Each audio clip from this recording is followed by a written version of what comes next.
Every time I meet Madiba, his humility is just so striking. You know, he's got such a common touch with people. He makes you feel at ease.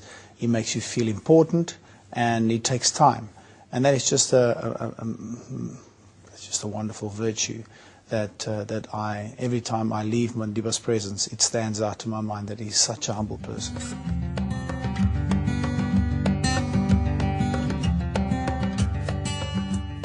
We adopted a motto, one team, one country, because we realized that this competition is for everyone in South Africa, and to do well in this competition will make everyone in South Africa proud. We underestimated how proud it would make South Africa. And during the Rugby World Cup, my phone would ring, my mobile phone, and it would be Madiba, wanting to chat to me, to find out, what's happening, is the team focused, are they okay, are the guys cool? And that to me is just amazing. He had the time and the presence of mind to phone and say, guys, we're all there behind you. And that meant so much. It's a small thing, but it meant a lot. It's been well documented, my feelings on what happened that day of the final, when I actually walked into the changing room and Madiba stood there wearing a springbok on his heart. That was an incredibly emotional moment for me in my life, and I just couldn't sing our anthem because I was just too emotional. I was so proud to be a South African, and that sense actually prevailed in the changing room, where all the players just looked at this man who took time out again to come into the changing room and to wish us good luck. And when we walked out of the stadium, the sounds of Madiba, Nelson, Nelson, Nelson, reverberating around that stadium was just it's very powerful. When Madiba handed the trophy to me, I shook his hand, and he said to me, "Thank you for what you've done for South Africa."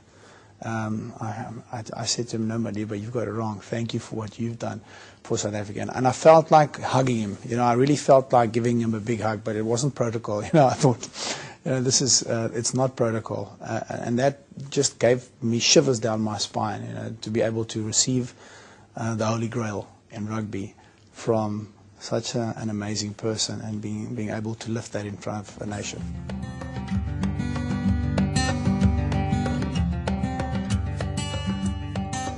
A couple of fond memories was when he phoned very early in the morning when we stayed in London to congratulate us on the birth of our firstborn, Jean, and giving him a nickname, Nkokele, which means leader.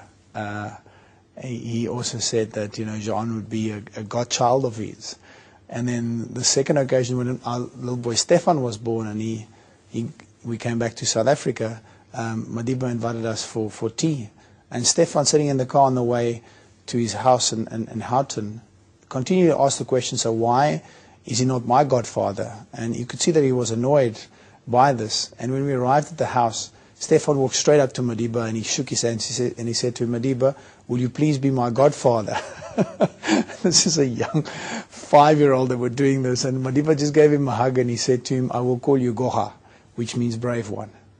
And that's just, again, the humility and the intellect of the individual. This young kid was very brave. You could have imagined what went through his mind, and summoning up the courage to walk to Madiba and said, "Madiba, would you be my godfather?"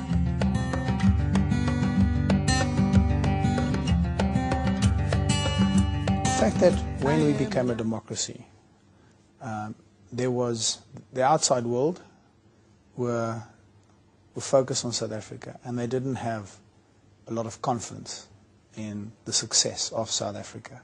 And here we had a leader that showed humility with great intellect that helped us in a smooth transition from apartheid to a democracy.